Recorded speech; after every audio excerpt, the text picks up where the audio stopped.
Hello guys, it's Sil Mariano and welcome back to my vlog. So for today's video guys, gagawa nga tayo ng flavored milk soda.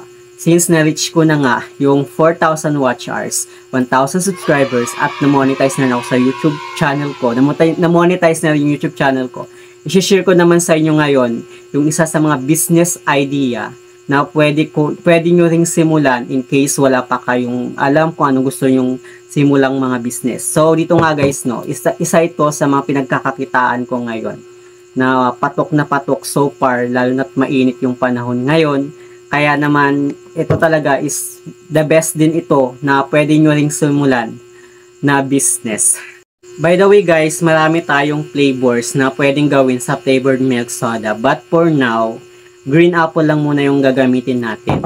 And soon, gagawa pa ako ng mas marami pang flavors. And actually guys, paano ko nga ba natutunan itong flavored milk soda?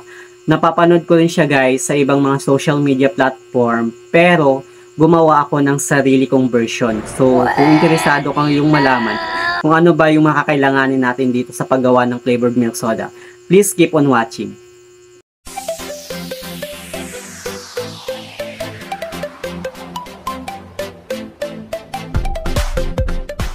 Ang mga kakailanganin natin guys sa paggawa ng napakasarap at napaka-refreshing na flavored milk soda ay una na dito guys ang ating soda na Sprite. Then, gagamit din tayo ng syrup which is itong green apple. Ito guys, itong syrup na to, nabili ko lang siya sa TikTok. Mas mura siya guys. Kung gusto nyo makamura, hanapin nyo lang itong Giants Yummy Snow Cone Syrup.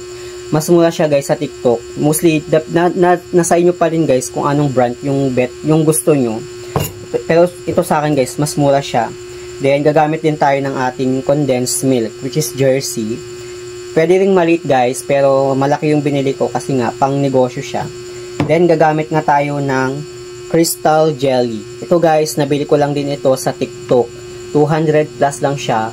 Pero medyo may pagka-pricey yung shipping fee kasi nga Mindanao pa siya mapupunta dito sa Mindanao.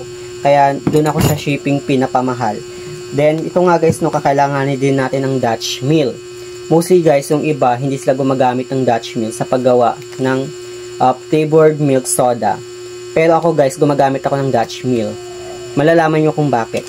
Then dito nga guys, no, kakailanganin din natin ng yellow ice na crack na. Then, kakailanganin din natin ng cup na may lid na siya guys. Mostly ang ginagamit kong lid guys is yung may paumbok. Ayan, dome lid. Para maganda siyang tignan guys pag maggagawa na tayo ng ating flavored milk soda.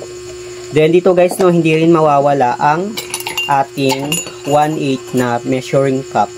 Nabili ko to lang to sa Shopee. Then, kailangan din natin ng mahaba na to. Hindi ko alam kung ano to guys. Pero ito guys, panghalo ko siya doon sa gatas. So, ito nga guys, simulan na natin.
So, ganun lang guys, kadali yung paggawa ng ating flavored milk soda.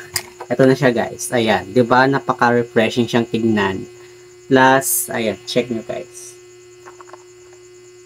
Ganyan na yung kulay niya para mas maganda siyang tignan.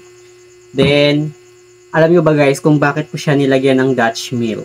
Tsaka nilagyan siya ng condensed milk. Pinaghalo ko sila guys para hindi siya ganun katamis at mabalance lang yung tamis niya. At so far, ito yung version ko guys ng sarili kong flavored milk soda. At nagustuhan naman siya ng mga customer ko. Kung gusto nyo pang makita yung ibang mga flavor ko guys, ayan. Ayan yung mga ibang flavor ko na ginagawa ko tuwing may mga order ako sa mga customers ko, sa mga high school, sa iba-ibang mga barangay, mga ganun. At na so far nagustuhan nila itong flavored milk soda na sarili kong version. Kaya sa mga wala pang idea kung anong negosyo yung gusto nilang simulan, pwede nyo itong simulan guys, itong flavored milk soda na patok ngayon at trending nga ngayon sa Facebook. Mostly nakikita ko sila sa Facebook, sa TikTok at kung saan-saan pang mga social media platform. Pwede nyo siyang simulan guys at gumawa din kayo ng sarili nyong version para, di ba, kung sakali na mas lalo pa lang mas magustuhan yung sarili nyong version. So, ito nga yung sarili kong version guys. At so far, nagustuhan naman talaga siya ng mga customer. Sa mga hindi pa nakakapag-subscribe sa aking YouTube channel, please don't forget to subscribe and click notification bell para updated ka lagi sa aking mga susunod na video. At kung gusto nyo pang gumawa ako ng ganitong content sa paggawa ng mga iba pang mga flavors ng flavored milk soda, please comment down below para may share ko din ulit sa inyo yung iba ko pang mga flavor na milk soda. At pwede ko rin i-share sa inyo guys yung isa pa sa mga patok na business ko na strawberry iced coffee. Comment down below guys kung interesado kayo about dito sa content na to. So yun na naman guys, thank you for watching and see you on my next video. Bye!